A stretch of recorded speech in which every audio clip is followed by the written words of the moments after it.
Welcome to our webinar this morning. Everybody can hear me okay? Just show me some thumbs up. Okay, that's good. So it's just a sound check. Thank you. I'm Tan Zan Chang. You can call me Zan, a member of the ISS Digital Products and Platform Practice. Welcome everybody again. Very well welcome. Thanks for spending a Friday morning with us. This morning's webinar, we are focusing on discussing how product management as a discipline, as a practice, is becoming more and more a lever for digital transformation. Before we begin, let us get some administrative items out of the way. Please mute your devices and mic during the session when you're not speaking. And if you have some questions, please swing over to Slido, which looks something like this. Enter the event code PM lever. And then once you enter, you'll see a screen something like this where you can post questions.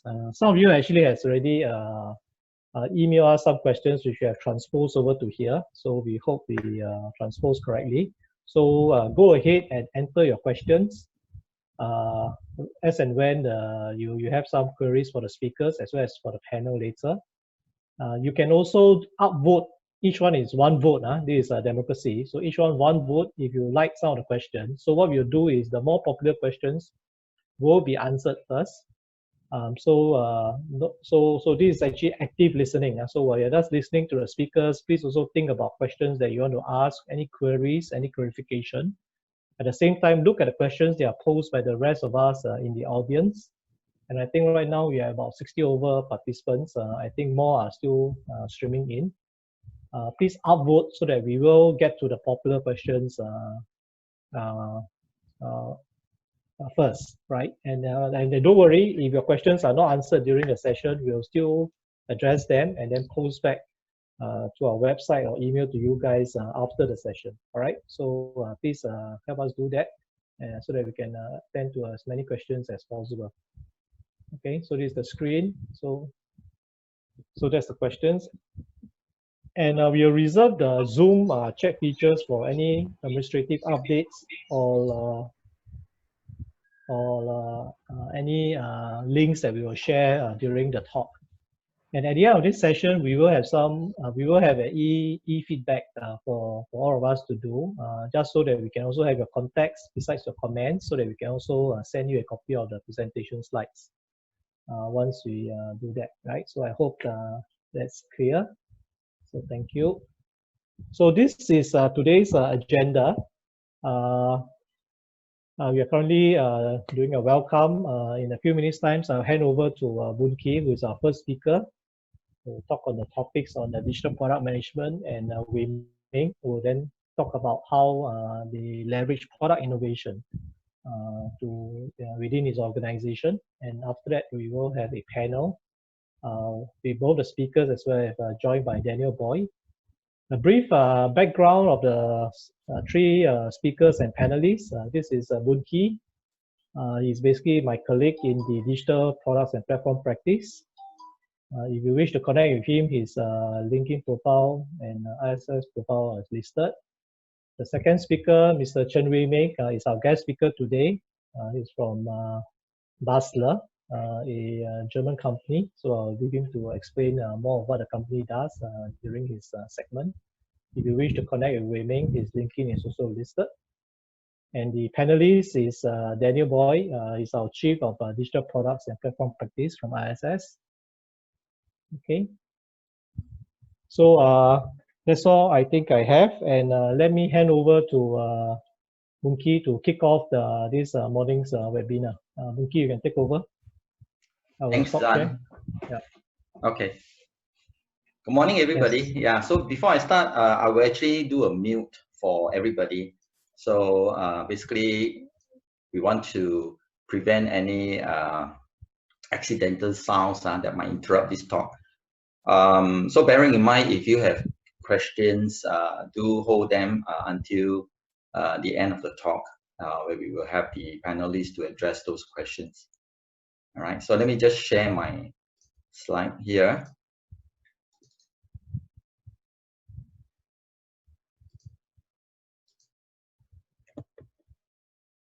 You all see my slide? Okay, good. All right, so thanks again for taking time to join us this morning. All right, today my topic before we start is actually the role of a digital product manager. All right, and I'm going to discuss the role of product management as the lever for digital transformation that's happening in many organizations. Now, the recent COVID pandemic has taken the world by surprise, right? And it's kind of impacted quite a lot of businesses, particularly in Singapore. Now, those that survived the recent circuit breaker have been forced to transform their business, right? And they've taken steps to implement new digital technologies, delivery channels, and unfortunately, there are also others that did not survive, right? So where does product management role play in the digital world today in relation particularly to the digital transformation that is happening and accelerated by the pandemic, right? So I will take about 15 minutes, all right, before Wei Ming comes in, basically to lay some context for today's topic. And I hope to put in some pointers that may become food for thought, all right, and for you to also put in questions for our discussion towards the end. So we wanted to give more time for the Q&A to make it more productive, right? So let me just proceed. So I have actually put 3 key points for today, for the 15 minutes. First part, I'll delve in a little bit on what is digital product management all about, right? In relation to the digital transformation, right? And then second is talking about, yes, understanding the important, what's the next step? What will be the challenge then to go into this specialized discipline I call, and how about how to go about developing this capability within your organization. And hopefully the third point will gives you some takeaway for some ideas, what I regard will be the DNA of a great product manager handling some of this digital transformation that's happening. Now, when you talk about digital transformation, right, there's a lot of hype, right? However, if you take away all the hype, you find that the goal is not new technology, but rather I believe it is all about transforming the entire customer journey and the experience using new technology, right? It's really using these technologies as a tool to create great customer experience and continually improve that experience over the life cycle of products and services that you push to the market. And the best way, I think, to really take on any form of transformation really is to take a holistic approach that considers the aspect of the customer journey in terms of your products and services. And I see product management here is in a unique position to make this a reality. And many companies want to transform. And the reason is because really there are many threats out there, right? The digital threats are real. We see a lot of startups, a lot of new market entrants coming into the picture, giving rise to a lot of competition. And then also there's also the consumer behavior has changed, right, drastically over the last maybe past decade or so. And this in part due to the fact that digital technologies has matured over the years, right? And it resulted in companies now given the opportunity, right, new possibilities, right, in fulfilling those needs. Now, digitalization also lowers entry barriers. We see more cross-border, more cross-industry competition happening in the digital world, right? So you have startups, you have new market entrants that scale rapidly at lower cost compared to brick-and-mortar players and MNCs. So I believe companies that are successful are the ones that use product management to drive the digital transformation by offering product services through new channels that are built around user engagement and integrated into the consumer lifestyle by meeting the user needs and delivering great customer experience. So let me explain by giving you an example, which I have recently given in a tech talk at a financial company in Singapore, right? So in a recent CNN business report in Hong Kong, just published last year in October, Ant Financial, right, is noted as one of the top 3 most valuable unicorns in the world, right? It started as a platform for Alipay, right? And it actually rapidly evolved into an open digital ecosystem that offers a gateway to a comprehensive digital lifestyle right in the palms of the consumer's hand, right? It plays an essential role in accelerating digital transformation in the service industry and unlocking a lot of opportunities. And recently, due to the COVID pandemic, right, in March of this year, Alipay announces a 3-year plan to support the digital transformation of 40 million service providers in China. Now, amid this COVID situation, Alipay introduced an incentive program that encouraged developers to create mini programs that help users cope with the impact, right? Including fulfilling the various lifestyle needs of those living and working from home, right? And at the same time, minimizing the need for physical contact with service providers. Within a week, right, more than 1,200 developers responded, and they created about 181 mini programs on the Alipay app that enable contactless services across China, including things like grocery deliveries, legal medical advice, logistics, and public services. For example, a mini program actually provides free medical consultation offered by Ali Health, received 700,000 daily visits on average. So hopefully this gives you an idea with regard to the need to really look at user engagement and really looking at how you can add value, right, from a product ecosystem standpoint. Next, I want to talk about this concept of digital product operating model. Right. Now, with regard to the digital transformation happening, I think one of the key things we want to do is really to explore technology innovation, right? And also to see how we can be digitally product-centric. There's this shift from a project to a product-centric approach. And you find that many companies, one of the problems they face with regard to digital transformation is when they undertake to transform themselves with the mindset of treating this as a transformation project. Now, if you take this approach as a project, you find that it's merely going to make the change superficial. Right? The changes are not going to last. What needs to change actually is the underlying culture and the operating model. To be successful, I think organizations need to adopt this digital product operating model. And product managers are the ones that can create the change, right? So you think about it, most of you, perhaps in your day-to-day work, in your career, would have project experience. Now, projects are great. They are still valid today, especially if you roll out software packages, right? In the last 2-3 years, within ISS, we've also undergone a digital transformation, all right?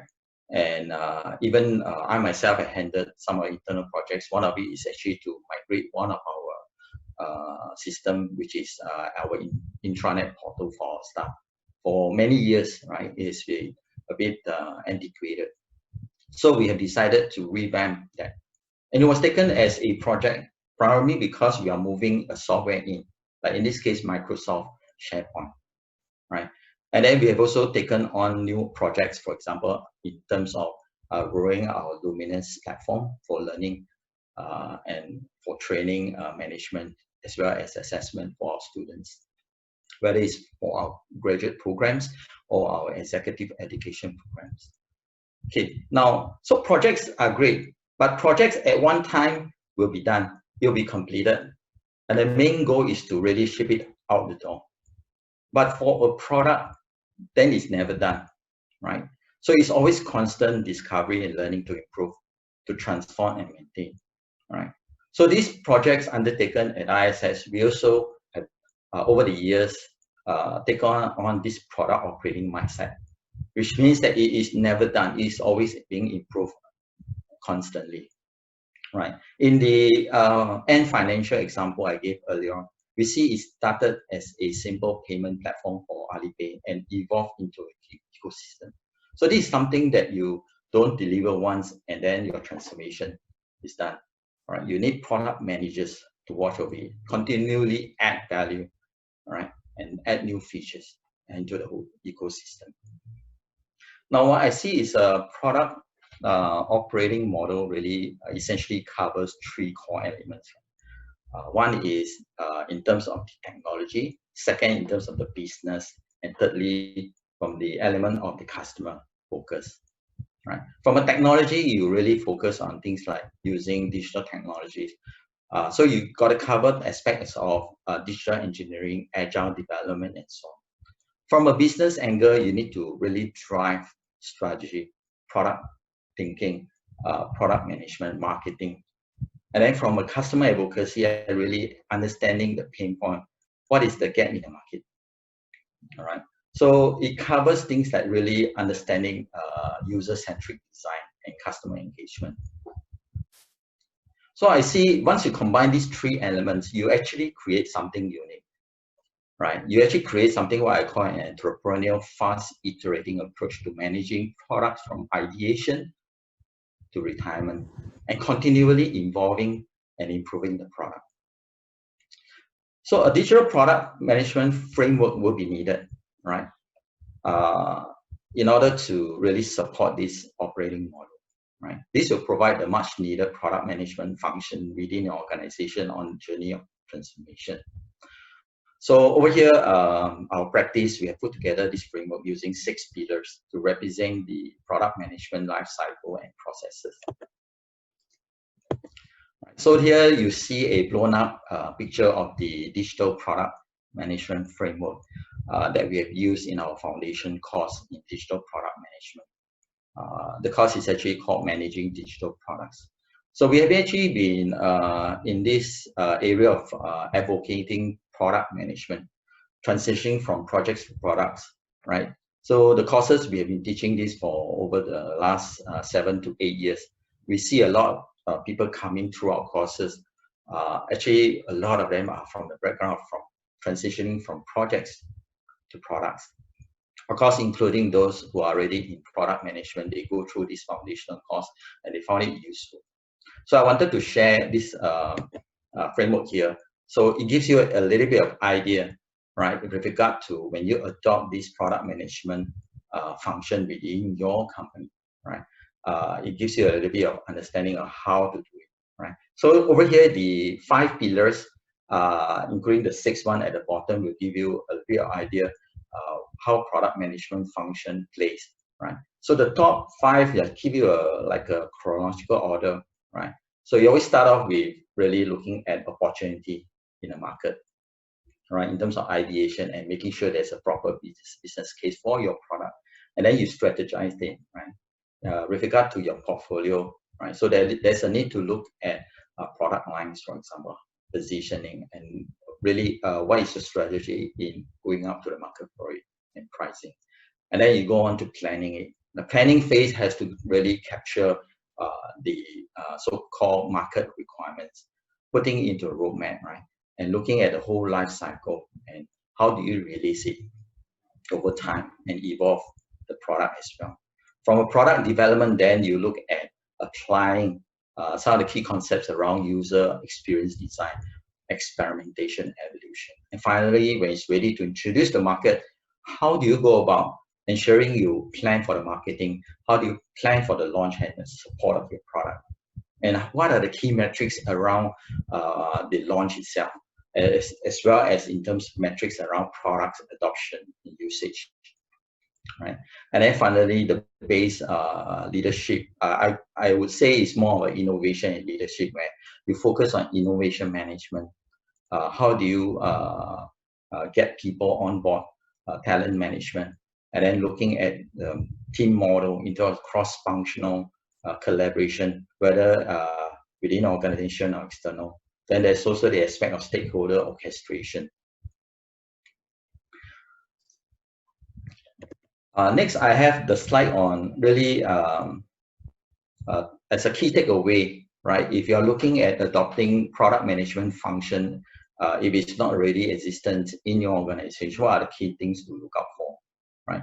So we see a lot of startups, we have product managers that are thriving there, right? But if you are a well-established companies, right, and you need to apply this digital product management into your strategy, how do you go about doing it, all right?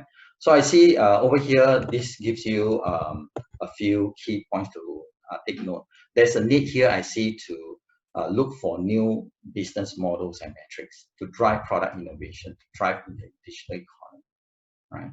Particularly, you see more and more software based products, right? There's more different types of pricing strategy, like freemium, right? How do you drive the adoption, right? And also, how do you engage customer from a user-centric perspective?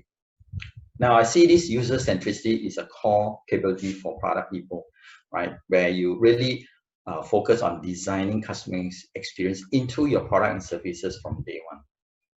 And then when your product is created and launched, that's not the end of the story, right? It has to be continually improved through experimentation and validation, right? And agile development expertise come into play here, right? The reason is because I see lens emphasis on concepts around fast fail and early, getting continuous feedback. And finally, to really use data to drive decisions for the product team to iterate and evolve the product. And I have a last slide here that talks about the DNA of what I think would be a great digital product manager, right? Foremost, I think strategic thinker really focus on the need to be able, right, to serve as a communications hub, right, between engineers and designers and maybe everybody else in the organization, right? I talk about the three elements, right, of the business, technology, and customer, right? So from a strategic standpoint, you need to be able to tie all these together to create a winning product. And then as a businessman, you need to align your product and services back to the business objectives and enable new business models, right, to achieve those strategic objectives for your organizations, right? So you must be adept in business planning, market planning, right? Understanding the market, and also, of course, also the competitor analysis and also overall business management. Thirdly, as a technologist, now here basically I think it's good to have solid technical know-how with regard to various platforms, systems, technologies, and devices available today. Now that doesn't mean I think you need to be a good coder or developer or programmer, but it at least means you must have an understanding of some of these disciplines to be able to talk intelligently with the team that you are leading, right? So for strong foundation in areas like project management, right? Particularly if you're already a project manager for many years, right? That gives you already that ability, right? From a system thinking, from a product or solutions creation standpoint, and from an agile perspective as well. And as a customer advocate, I think I've stressed more than enough earlier about understanding customer journey, right? So there's this co-creation that's happening. You need to really look at understanding market outside in rather than inside out, right? So, and also as a cross-functional leader, right? Now, as a cross-functional leader, you'll be involved in the whole delivery cycle, right? And that entails really working with various stakeholders, right? So there's different workflows. Whether in your organization you're already using Agile or Lean, or you are still using, for example, the stage gate development method, it doesn't matter. The key point is there's really a need to be cross-functional, right? Looking at how to collaborate all the different teams, whether it's your delivery team and eventually with the various stakeholders like the sales and marcom and support team, right?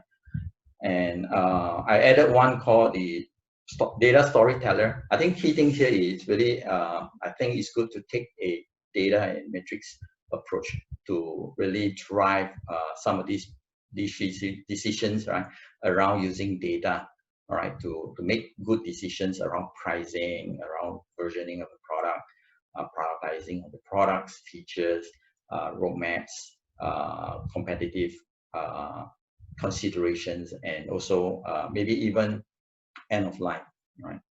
And then finally, as an iterative experimental, I think it's good to be able to shape direction of your product through experimentation, design thinking, right?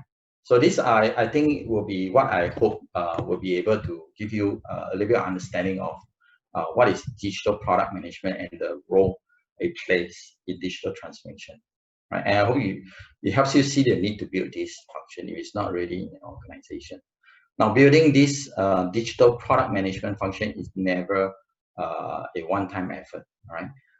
So actually, our practice, we've created a digital products and platforms community practice in LinkedIn. And we see this community of practice as a great way to help product people like you, right, to be able to come and kind of help advance some of these shared practices, and also to facilitate learning and networking, right? I believe nobody can be an expert in all aspects of product management. It's such a diverse and evolving discipline, right? So without further ado, I would like to thank you. And bear in mind, there's a Q&A at the end of the talk. If you have any question, please go to Slido and post the questions using the code PNLever. All right, thank you so much. I'll pass the time now to Wei Ming.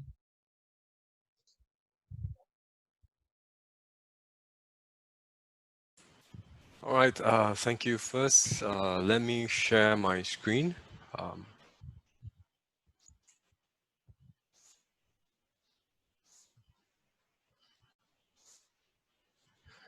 Can you guys see my screen and hear me? All right, cool. So let me start, right, by first taking the opportunity to thank NUS ISS for having me this morning. It's both a privilege and honor to be able to share to fellow product managers, innovation manager, sales manager, and perhaps you're just interested in this area of innovation, right? My name is Wei Ming, and I'm the innovation manager for Basler. And first, let me start by giving you some context. Let me share who we are and what is Basler doing, right? To give you some context, so the following slide makes sense, all right? So Basler is a German company. We are headquartered in Arnsberg, Germany. For all of you who are not familiar with Arnsberg, it's actually slightly northeast to Hamburg, so it's in the north of Germany, right? We are a global company and we have several offices around the world. We are in computer vision, specifically in manufacturing industrial grade cameras and imaging software. So to get a better picture of what an industrial camera is, you can think of it as a glorified web camera, right? We have been in the industry for quite some time, more than 30 years. And in Asia, we have more than 25 years of experience.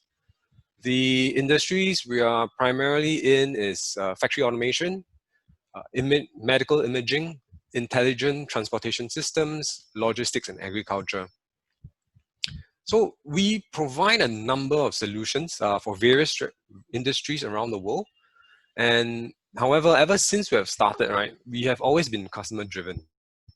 We focus on customer benefits and their needs in our solution design. So it's from us, it's really about customer centricity, as Winky has mentioned, right? So hopefully this gives you some context, right? So the following slides that I'm going to present makes sense.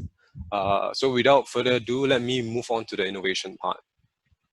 So today we're really talking about, moving from project management to product management. And to be honest, for us, whether the product is software or hardware, whether the customer is internal or external, it more or less goes through the same process, right? And the end goal for us is very important. The end goal is always to satisfy our customer, right? So what I'll share today, it's more on a macro level or helicopter view of our innovation process. I wouldn't say that it will, you can cut and paste, it will fit every company, but I think what's more important is that you learn from it and adapt it into your company structure, or it helps you with your job, right?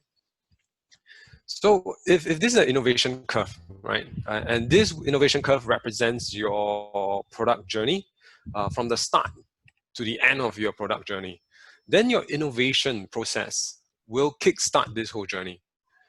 In Basler, we categorize broadly innovations into two categories. One is the operations approach and one is the markets approach, right?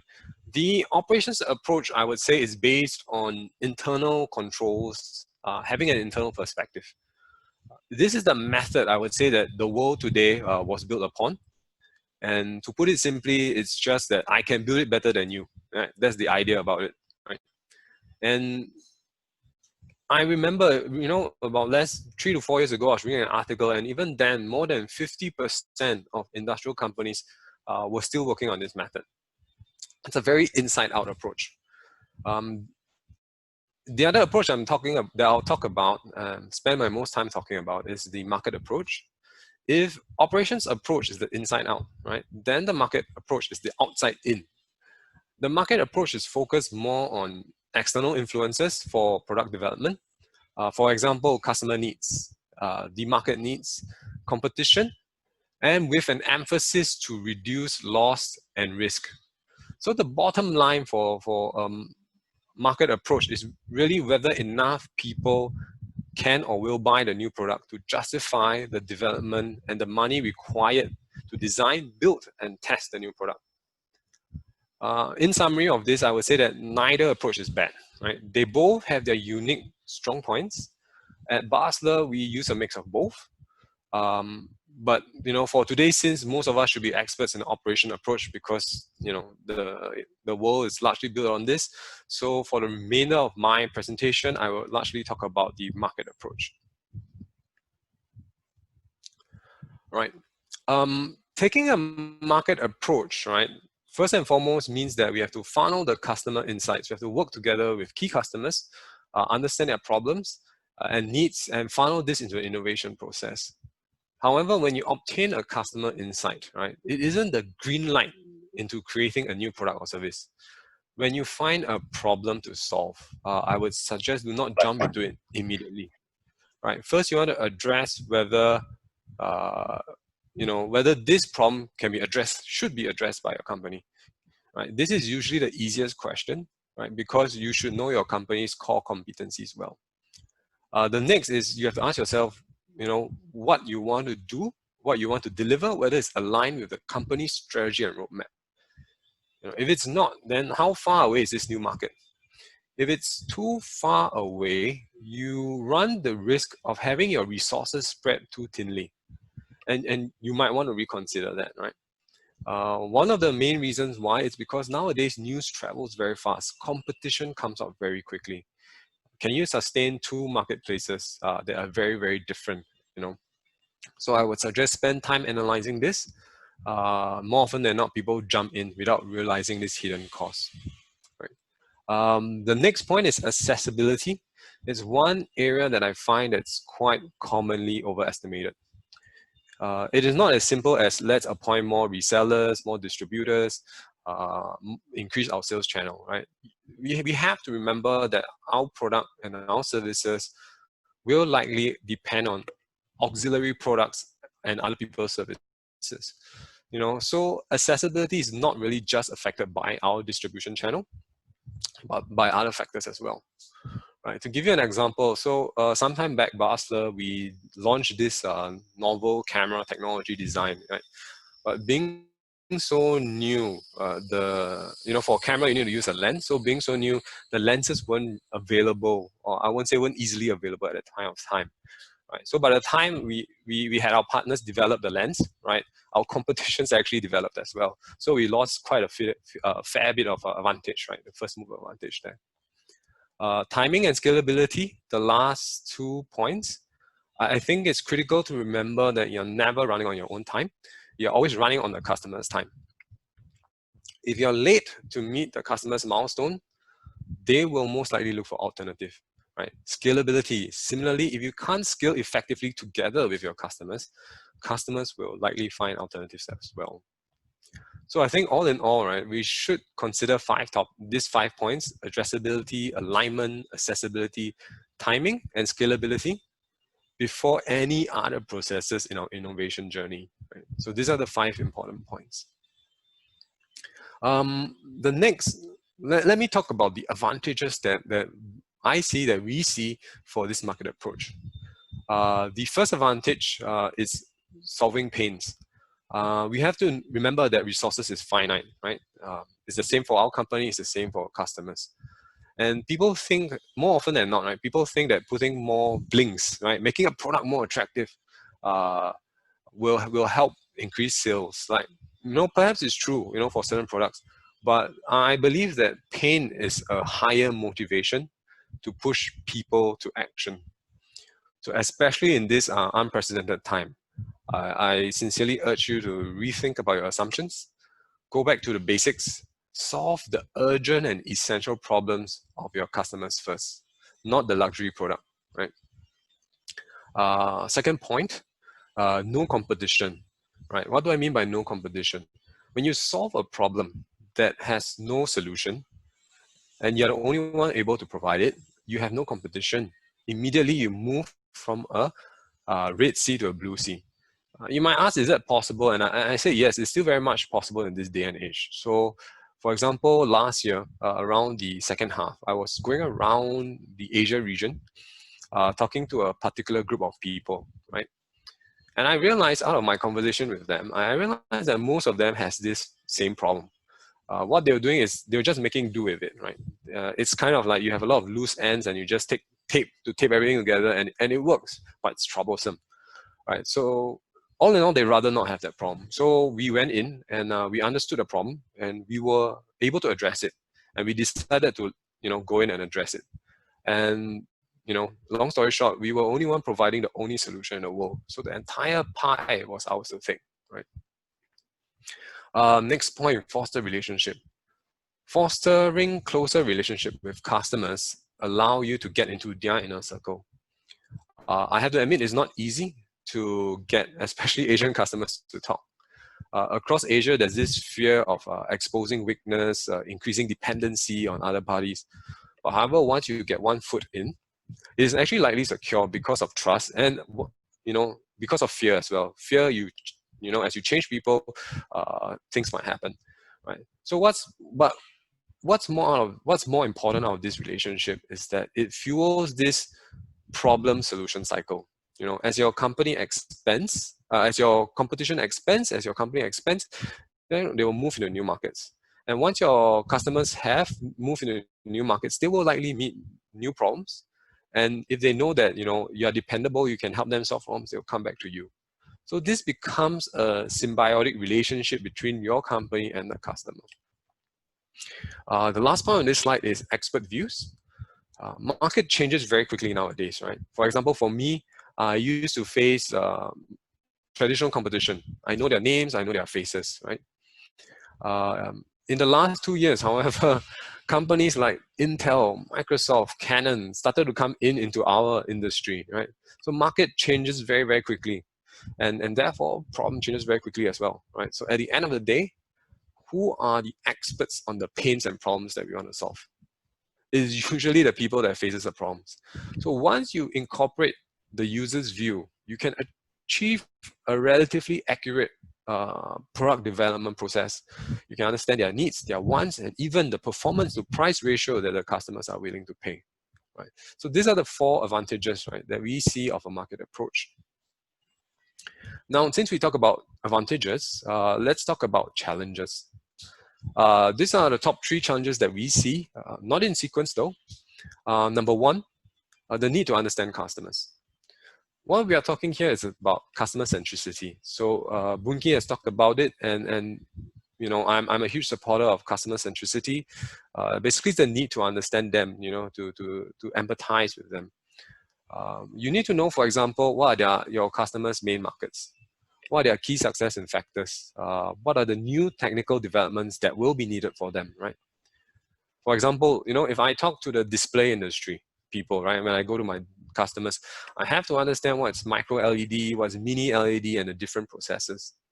If I don't talk their language, it's very difficult for me to understand their pain, right? Similarly, if you are in UI, user interface, you have to know what's the three-click rule, what's the F-shape pattern, right?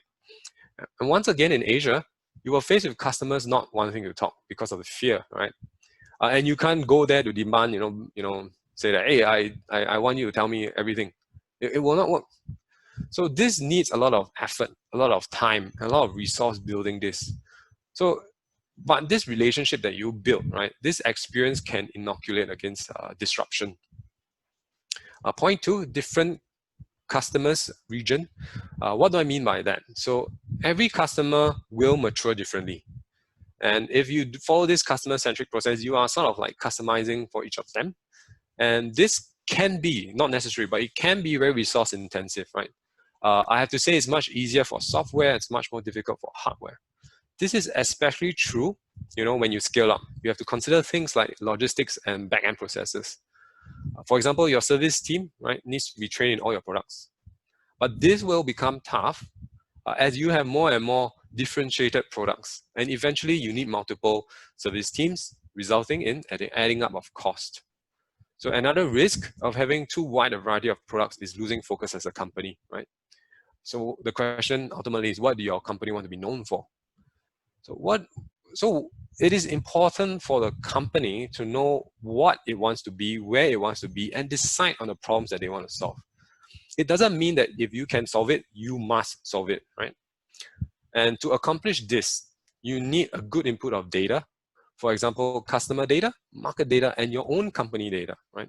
Coupled with good decision-making capabilities and processes.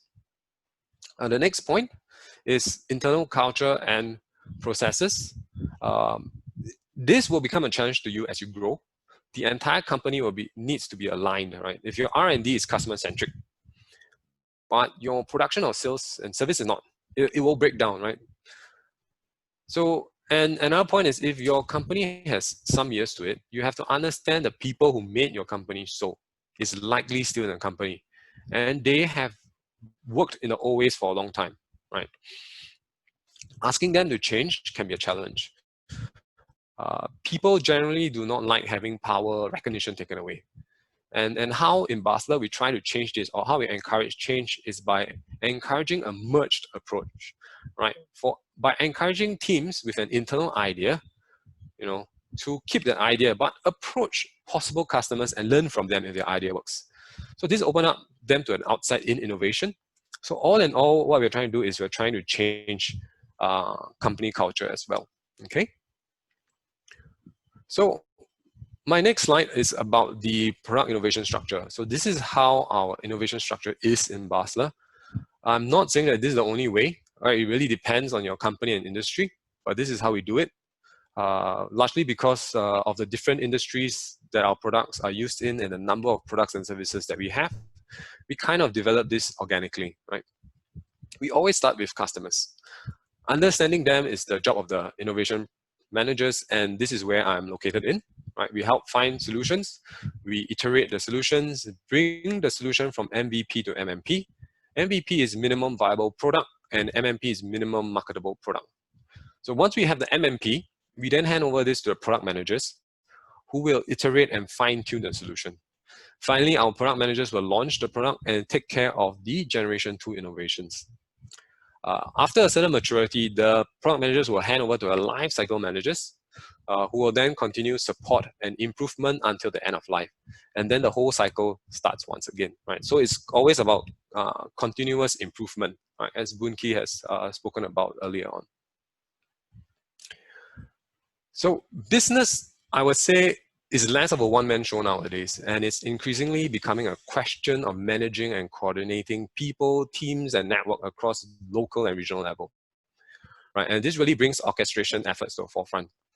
What I'm about to share more or less follows what we do in Basler, right? This takes you all the way to expansion till we hand over to our product managers. Throughout the entire process, we need to be prioritizing customers, identifying key stakeholders and process owners, including them at the right time, right? Throughout the process, always develop strong business case, right? Do not let the process drive you. I know there are people who are so excited about innovation and get carried away by, but at the end of the day, they forget about the business case, whether it makes sense, right? And this is especially true for technical people, where the thrill of new technology excites them, right? First phase is investigation. Naturally, customers is one of the stakeholders. In this investigation phase, I would say use all your eyes and ears available. For example, your sales, your customer service team, leverage on your digital technology, CRM, your social media, your web real-time chat.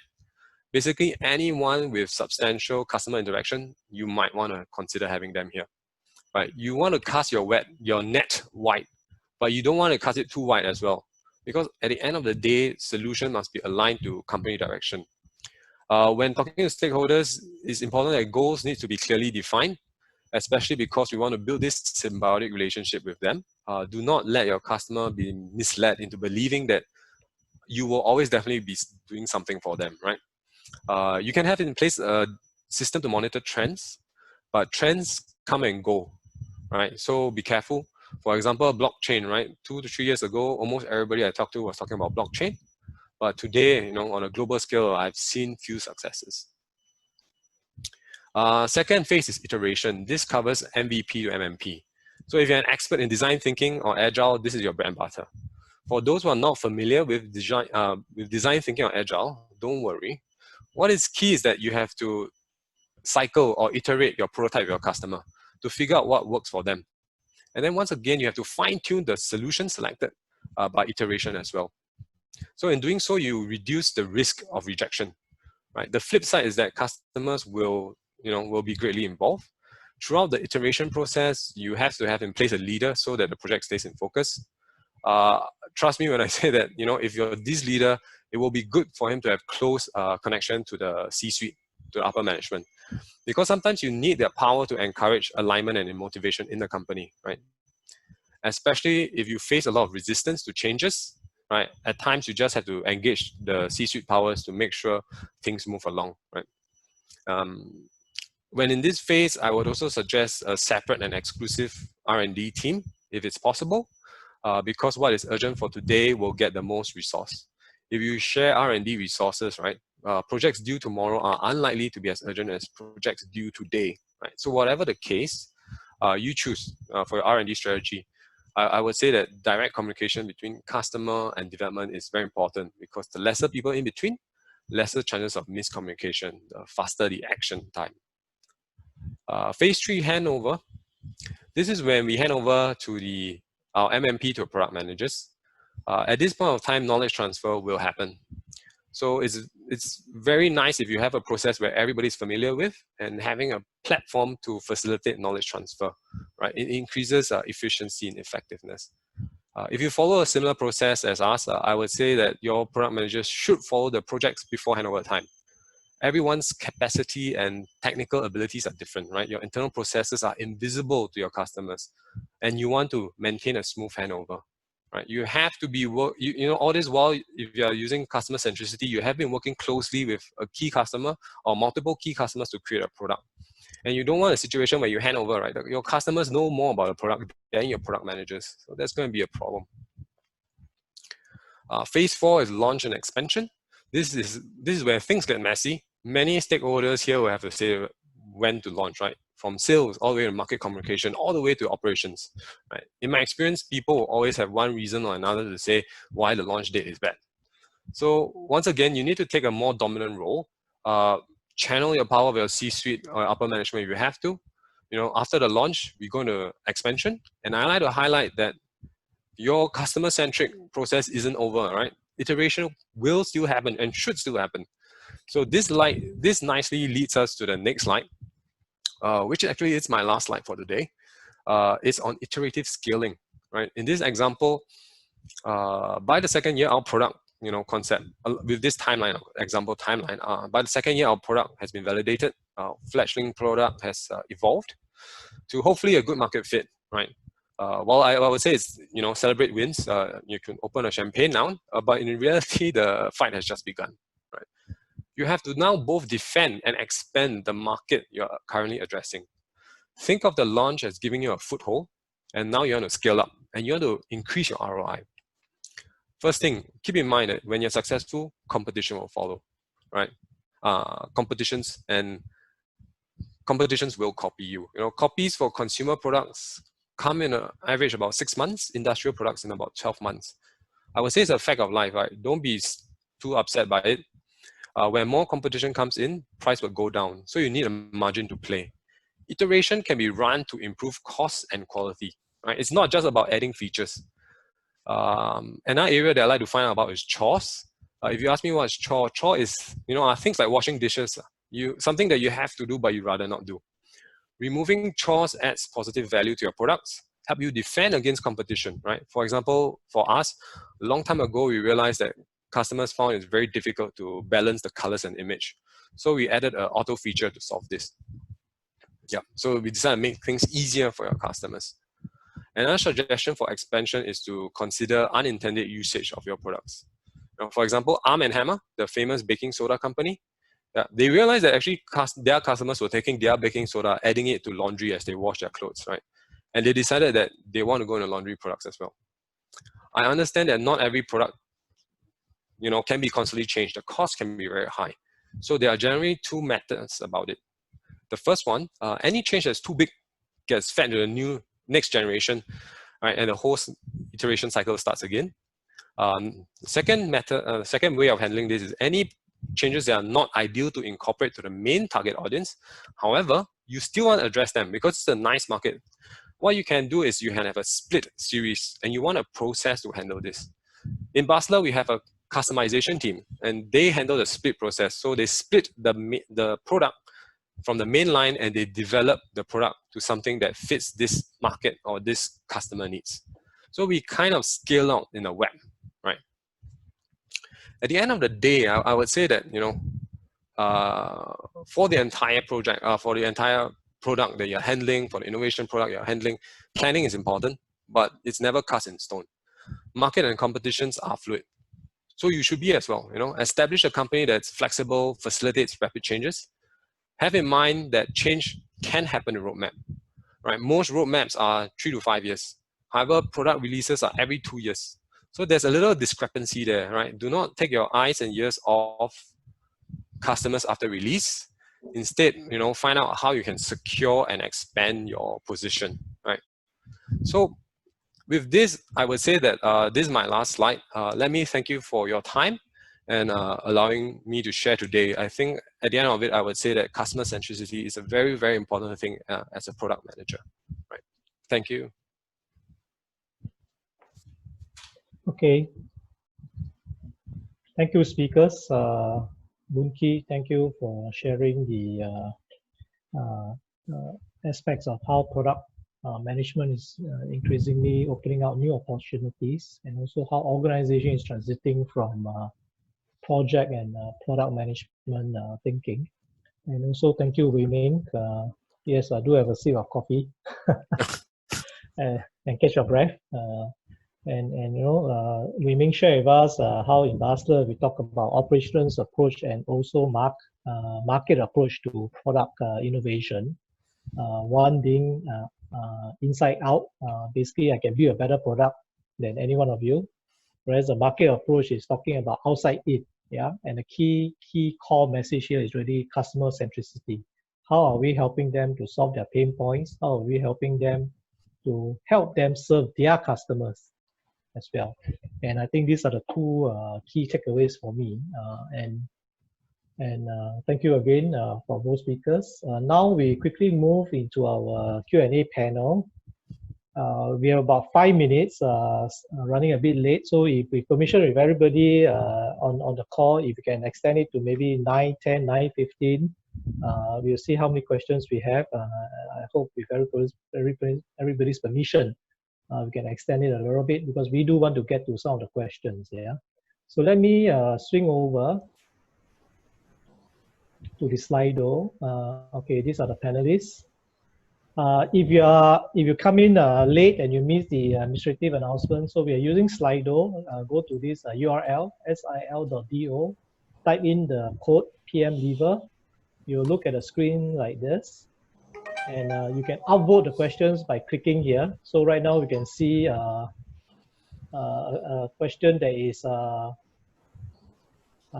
having 10 votes. The question is, how can a small company gain competitive advantage in digital products, especially when they don't have deep pockets compared to big companies? Can I ask the panel, perhaps maybe Daniel, since you have not spoken, maybe give you the opportunity to kick off the discussion. Sure. Daniel? Yeah. So in fact, going digital, actually, you probably already know there's a lot of examples. As small players, we can take on the big muscles of the big players, right? Because through digital, you can actually do a lot of things much cheaper. And so you can do very targeted kind of a thing very cheaply digitally. Yeah. So you don't have to go big advertisements like what the big companies are doing. The second thing is also probably through the strategy part. You can focus not head on with these big competitors, but go into a niche area where it's not well served, right? So those are some of the strategies that the small players can do, and they can actually be very powerful and disrupt the big players as well. Yeah. Okay, thanks, Daniel. Sorry, I got a message. Is everybody looking at a Slido screen or still at Wei Ming's screen? Wei Ming, maybe you unshare and then. Okay, yeah. maybe you can stop share. Sorry about that. Okay. Yep. Okay, so can everybody look at the, can see the Slido? Can you just show me a thumbs up? Okay, good. What Daniel has shared is, a small company, basically being a small company is not a disadvantage sometimes, right? Because you can explore niche areas that some of the bigger boys, more established players are not able to cover. So that's one way to, in fact, being digital actually even level the playing field even more. So that sometimes is an advantage. And you don't really need deep pockets to come and attend some of our courses. So our courses are relatively affordable, especially with SSG funding. Okay, so maybe we move on to the next question from Niref. He's basically asking, when we're hiring a product manager, is a good balance between soft skills and the hard domains skills. Maybe Wei Ming, would you like to take this question? Yeah, sure, no problem. Yep. Yeah. I think throughout the years, right, I've learned that I prefer a product manager, right? So for us, product manager and innovation manager, we do quite a fair bit of similarity things. And throughout the years, I've learned that I prefer someone who's really a jack of all trades, really because of all the new things you're always learning and all the interaction that you have to have with different people internally and externally. So I would say that, if it will be perfect if you are 50-50, you are really good with soft skills and communicating because you'll be communicating with internal, external people, and hard skills because especially if you're in, like me, in a technology field, then you have to understand the technical parts of it. So I would say that 50-50 is an excellent one, right? Yeah. Okay, Yeah. thanks. And in maybe fact, I can a lot of, add to that. yeah, sorry, Daniel, go ahead. Sorry, yeah, maybe I can add to that because there is actually a great variety of these kind of product management roles. Some of them has to basically bring a lot of people together. Then you need very strong people leadership skills. Some of the archetypes of a product manager could be more technical, and then basically you may need less of those. Yeah, just add, yeah. So product management actually is an area where actually there are multiple pathways to get into, right? You can come from a technology space, you can come in from the business space, and certainly the soft skill side, user design, user experience, you can also come through that pathway to go into product management. But I think Wei Ming's point is really, in the end, over the journey of product management, being a product manager, you do need to develop multiple disciplinary skills, right? In all aspects. The more all-rounder you are, the better, right? Because you are dealing with different aspects of the organizations and also of the customers. Okay, thank you. Maybe we move on to the next question. How does the product manager balance between innovation and operational demands? I think this is a question that came out during Wei Ming's discussion. Yes, Wei Ming. Right. Okay. How was a product manager? I think for us, we split the innovation track, right? Innovation and the product management. So it really depends on your company, I would say, to how much products that they are handling, right? We originally started with just having a product manager, and he had to deal with innovation, and he had to deal with the operations staff of internally getting your purchasing department, all your components ready, make sure all the internal teams are ready. So we found that it can take up a lot of work, depending on how much products, right, that your company wants to take on, right? So for us, we decided it's a good idea to split the innovation and operations of the product manager, and the product manager, being experts in their product, will have an easier time to develop the generation tool, right? So I would say it really depends on your company and the number of products that they have. But there will come a certain time I would suggest that you split innovation managers and product managers. And it's also, yeah, go ahead. No, I was about to say, and it's also true that now you're seeing that more and more companies are pushing for innovation managers, while previously they all started with product managers. Wow, okay, that's interesting. So that each group have a specific focus, right? And they can drive that as a priority.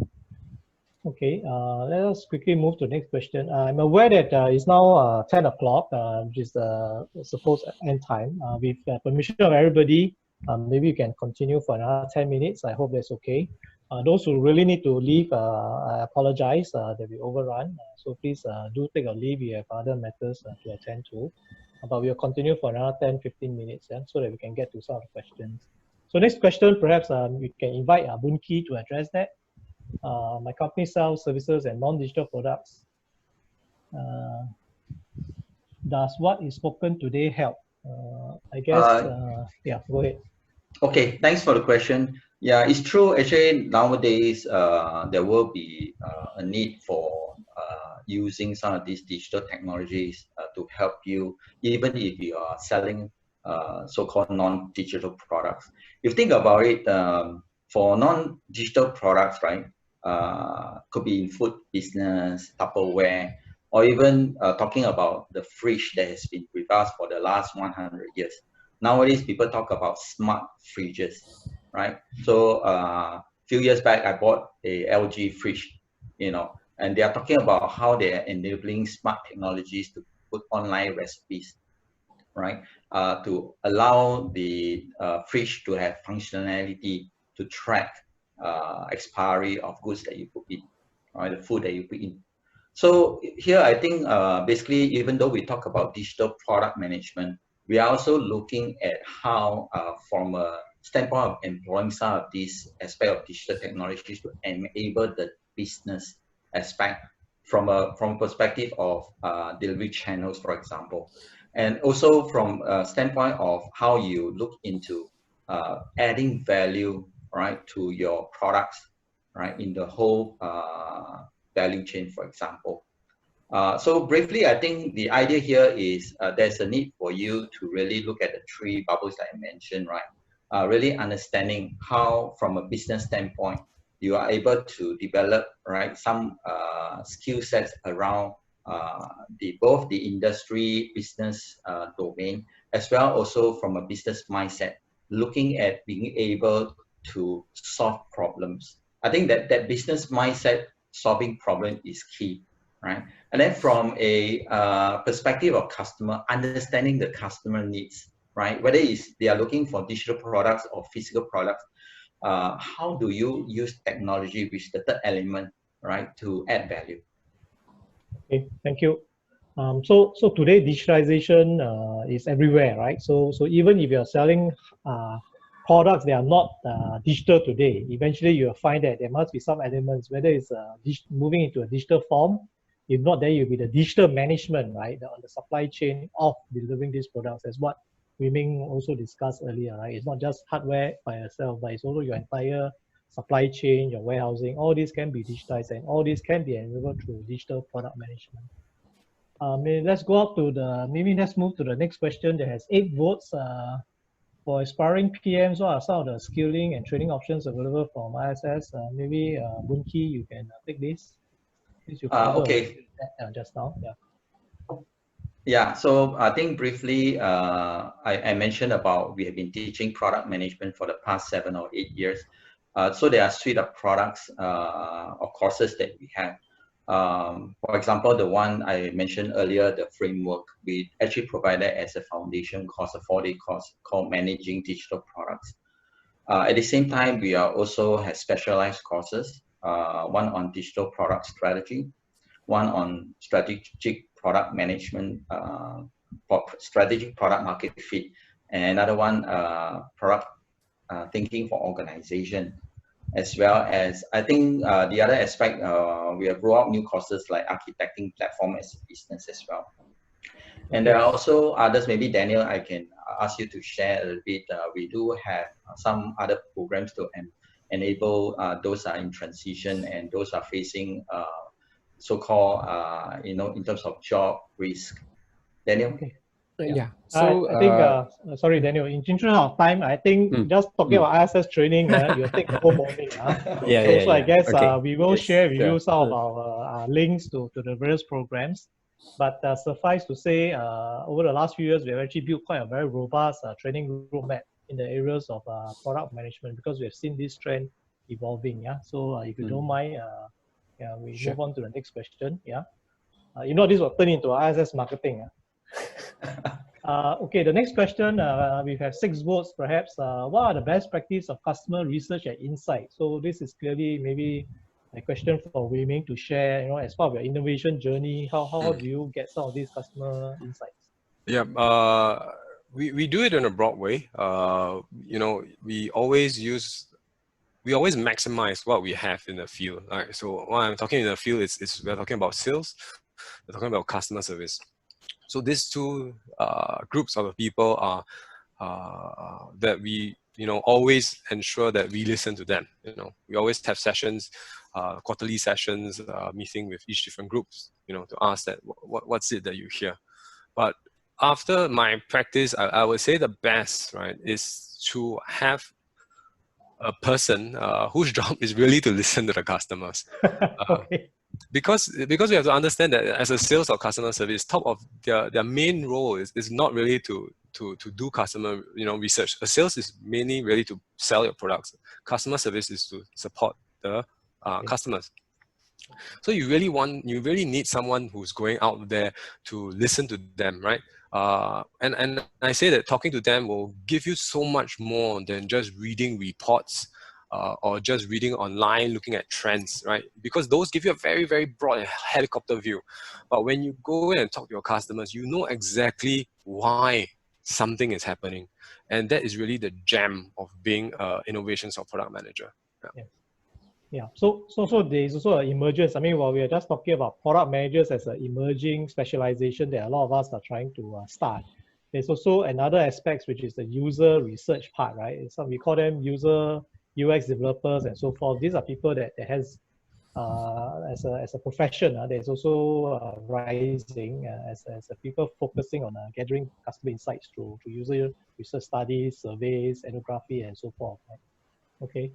Perhaps we can take maybe one more question in the interest of time. What is the probability of project managers being able to eventually become product managers, especially their service management experience? So perhaps maybe I can invite Daniel to address this.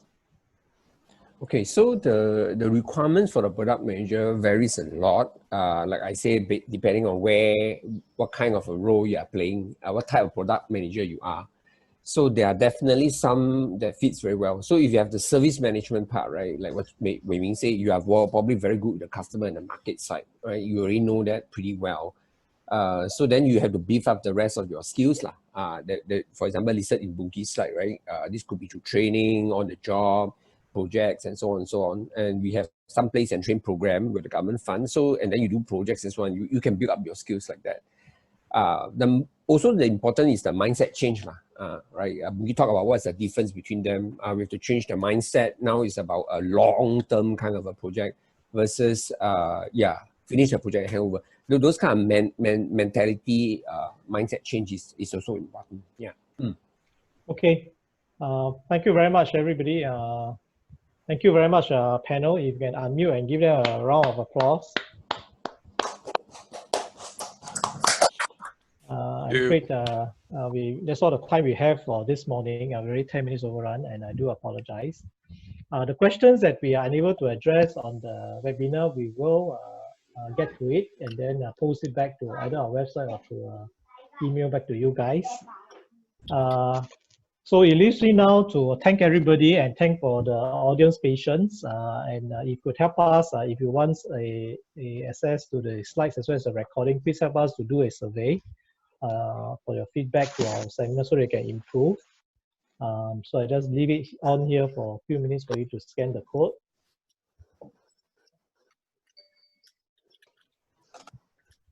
Okay, and as we are during this period, we are also running a lot of virtual talks and events. The next big one that is coming out over 4 days is our virtual learning festival. So we like to invite and welcome all of us at the audience to also join us. This is over 4 days with different topics. Feel free to browse through the program and join us if your schedule permits. We are lining up with a lot of very interesting topics, not just in product management. We do have one dedicated day for that, but there's also other topics in robotics, in AI, software engineering, a variety, right? That will be, I'm sure, at least one would be of interest to all of us here, right? So please feel free to sign up and join that as well. So I'll leave it on for people to, for you guys to join. Okay. Okay, so this is a feedback just in case you missed it.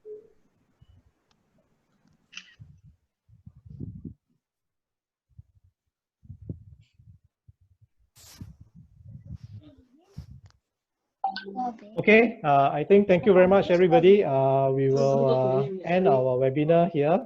Thank you very much, everybody, for your patience. We hope to see you at our next event. Please do give us your feedback.